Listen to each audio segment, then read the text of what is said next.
São 43 minutos de um novo dia que está só começando.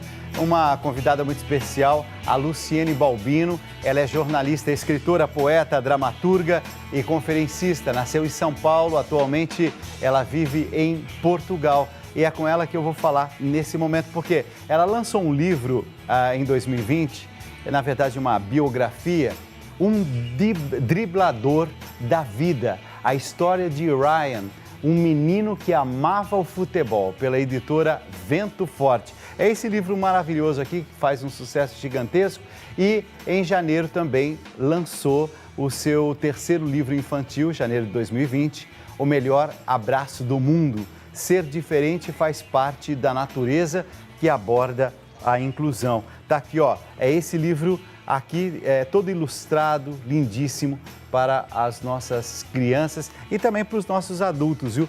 Porque os temas, eles são mais atuais que nunca. Acho que a humanidade nunca viveu um momento onde fosse tão preciso tratar desse tema, que todo preconceito se afaste, ao mesmo tempo se redescobrir como forte diante das adversidades. E eu queria, nesse momento, saudá-la.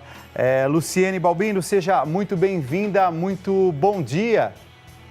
Bom dia, Dalcides. Que bom estar aqui com você. Alegria poder falar contigo também. Olha, me diz uma coisa. Aí em Portugal eu imagino que o povo seja um povo assim muito religioso. A fé aí em Portugal me parece que é uma das grandes marcas. É isso mesmo, você vivendo aí? Sim, a maioria da população aqui, dos portugueses, é uma maioria católica. Nós temos aqui Fátima, né? Aquele lugar belíssimo que a gente vai lá e se emociona com as missas, né? Com aqueles santuários todos, é lindo demais. É um país muito católico, as pessoas são bem reservadas, inclusive, por conta disso. Diferente um pouco do Brasil. Você sabe que aquelas pessoas que eu conheço, ou que estão vivendo, ou que passaram longas temporadas em Portugal, dizem que é um lugar onde também se acolhe e tem acolhido ao longo desses últimos anos muito bem os nossos brasileiros. Tem muito brasileiro chegando e cada vez mais para viver em Portugal, não é isso? Tem, mas agora com a situação do Covid, Dalcides, muita gente foi embora. Eu acho que mais de 10 mil brasileiros, infelizmente, foram embora. Estavam passando fome, necessidade mesmo. Estavam dormindo assim no aeroporto, esperando uma possibilidade de voltar ao Brasil, porque por pior que esteja o Brasil, né, também com a relação do Covid, mas a gente quer estar na nossa casa, né? Com o nosso povo, parece que tem um acolhimento, saber que as pessoas vão estar, né, no país que nasceram. É diferente, acho que até uma coisa mais psicológica. Mas aqui muitas coisas fecharam, estão fechando. Nós vamos entrar de novo agora, acho que quinta-feira, no lockdown novamente. Tem mais casos do que no início da pandemia o ano passado. Enfim, é muito triste. E muitos brasileiros com isso perderam oportunidade de trabalho e resolveram voltar para o Brasil. Mas nisso tudo vocês aí têm um privilégio que é o início da vacinação, né? A vacina chegou já aí para vocês e vocês já estão dando os primeiros passos. Aqui no Brasil ainda a gente está nesse compasso de espera, uma confusão danada, não se sabe ao certo que dia, alguns falam dia D, na hora H, então a coisa está um pouco solta aqui no Brasil.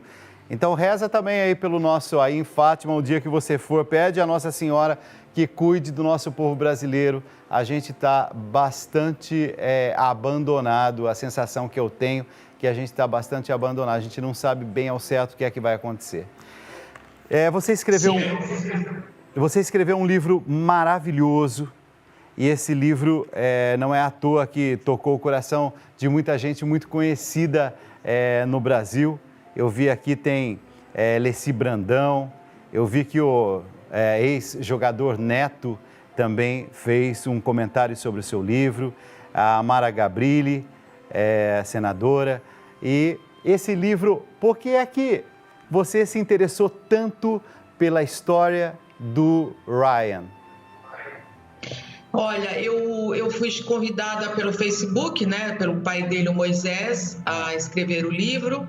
E eu não conhecia, mas eu sou uma pessoa aberta a conhecer as pessoas. Eu acho que todas as pessoas são interessantes, todas as pessoas são importantes, todas as pessoas têm histórias importantes para nos contar. E aí nós nos encontramos e ele falou: eu queria escrever a história do meu filho, que ele morreu há 3 anos, né? Ele morreu de distrofia muscular de Duchenne, que é uma doença que o organismo perde a capacidade de produzir uma proteína, que é a distrofina. É uma doença triste, acomete só meninos, e me comoveu muito a história do Ryan. E o que mais me encantou não era o lado ruim, a doença, né? Era o doente. O Ryan era um menino tão alegre, tão cheio de vida, com tanta vontade de viver os momentos da vida intensamente, que isso me encantou. E quando o pai dele contou que ele vivia alegre, que ele dava força para todo mundo, que ele acolhia todo mundo, que ele gostava de cozinhar, que ele jogava bola mesmo na cadeira de rodas, eu falei: gente, é incrível, né? Nós com saúde reclamando da vida e ele com essa fé. Eu vi que já nos primeiros anos de vida já se sabia dessa distrofia muscular. Distrofia muscular de Duchenne, é isso? Isso, distrofia muscular de Duchenne, isso mesmo. Tá. Já se sabia que em algum momento essa doença iria se desenvolver com mais intensidade na vida dele, é isso?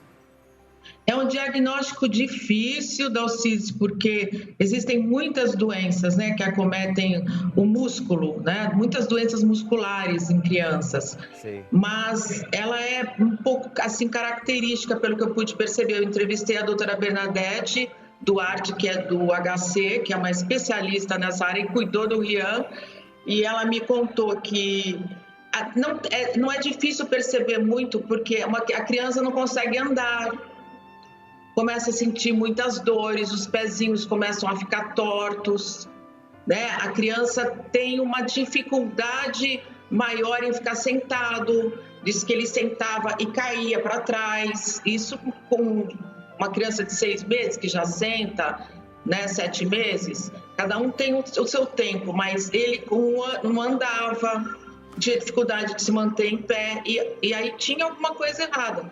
Só que existe a negação, né? Os pais, é óbvio, não querem perceber muitas vezes que o filho tem algum problema. Sobre isso, aqui na página 20, você fala sobre a descoberta dessa distrofia na vida dele, na vida dessa família, que de alguma forma seria a partir daí atingida de alguma forma, né?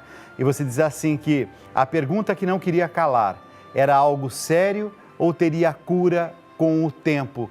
Eu acho que essa esperança de que a cura chegue, de que tenha perspectiva, eu acho que isso alimenta também o coração dos pais durante um tempo, embora com o passar do tempo as coisas foram se mostrando que não seriam tão simples ou fáceis. E eu fico imaginando o quanto esses pais também sofreram nisso tudo. E eu fico imaginando quantos pais que nesse momento, nesta madrugada, estão nos acompanhando pela Rede Vida em todo o Brasil e que estão vivendo histórias semelhantes. O que você acha que faz o diferencial? O que é o mais importante para um pai que tem um filho com essa distrofia? E o que é importante que esse pai saiba? O que é importante que esse pai ouça da sua boca? É importante esse pai escutar que ele não pode culpar a mãe, porque infelizmente quem passa o gene é a mãe que tem esse gene que passa para o filho. E o que eu ouvi de muito da médica e de outras pessoas, que muitas vezes o pai, ele culpa a mãe, ele vai embora, ele abandona o lar. E isso é falta de amor. Eu acho que o amor é um aprendizado e nós temos que praticar o amor, buscar ajuda. Eu acho que se o pai tem um filho com essa doença, ele tem que buscar ajuda. Vai conversar com um padre numa igreja, ou procura um psicólogo, um psiquiatra, procura ajuda, seja qual for, porque às vezes você está perdendo tempo na vida em não amar aquele filho que é muito especial, e lá na frente, no futuro, vai se arrepender de não ter estado ao lado dele. Você sabe que você trata sobre essa questão dos pais, a figura do pai, como eu estou lendo aqui, na página 27, e você é de uma clareza com um testemunho aqui dado, né? Eu sofria muito vendo ele sofrer, mas sempre fui um pai muito presente na vida dele. Mesmo trabalhando e lutando para dar o melhor aos meus filhos, sempre arrumei uma forma de ser participativo nas consultas e tratamentos dele. Eu fico, nesse momento, ouvindo assim suas palavras e, como você disse, é amor mesmo, né? É o amor que continua forte a ponto de fazer com que, diante das dificuldades, a gente consiga estar em pé e ser presença para esse alguém que sofre. E esse alguém que sofre muitas vezes tem uma paixão, como foi o caso do... eu falei Ryan, mas não é Ryan, né? Como é o... Não, então, todo mundo fala, é normal, porque é americano, né? Ryan é assim que escreve, sim. Então todo mundo, não é só você. Mas é Rian, que ele chama o brasileiro, sabe? Certo. Acho ótimo. Ele era apaixonado por futebol, não é isso? Isso, ele era apaixonado por futebol corintiano roxo, que é o maior defeito dele. Tinha uma paixão pelo Tite, acompanhava todos os campeonatos, e por isso... E o futebol também acho que era uma forma dele estar envolvido emocionalmente com uma causa, não era isso? Acho que ele fazia uma transferência, é como se o futebol fosse um sonho que ele não ia poder realizar. Então, eu acho que ele via no futebol, acho que ele imaginava, se eu pudesse andar, né, jogar, eu ia jogar bola. Né? E ele jogava, enquanto ele pôde, ele jogou. E disse que depois ele ia com a cadeirinha mesmo, e chutava a bola, e ria com os programas. O Neto disse que ele ria muito. E o Tite, ele era encantado com o Tite. Tanto é que o Moisés, o pai, que sempre esteve presente na vida dele, realmente você falou tudo, foi um pai exemplar, um exemplo aí de pai. O Tite, no aeroporto, que o Moisés era a segurança no aeroporto de Guarulhos, um dia o Tite chegou, o Moisés conversou com o Tite sobre o filho, né, sobre o Rian. E aí, Dalcides, o Tite ficou tão comovido com a história que ele deu o terço que ele usava nos jogos do Corinthians, né, que ele orava nos jogos do Corinthians, ele deu ao Tite para dar para o Rian. Imagina a emoção desse menino ao receber, né? É lindo, e tem a foto no livro, isso, tem a foto... tem a foto do Tite, tem a foto de algumas conquistas que ele foi realizando ao longo da vida.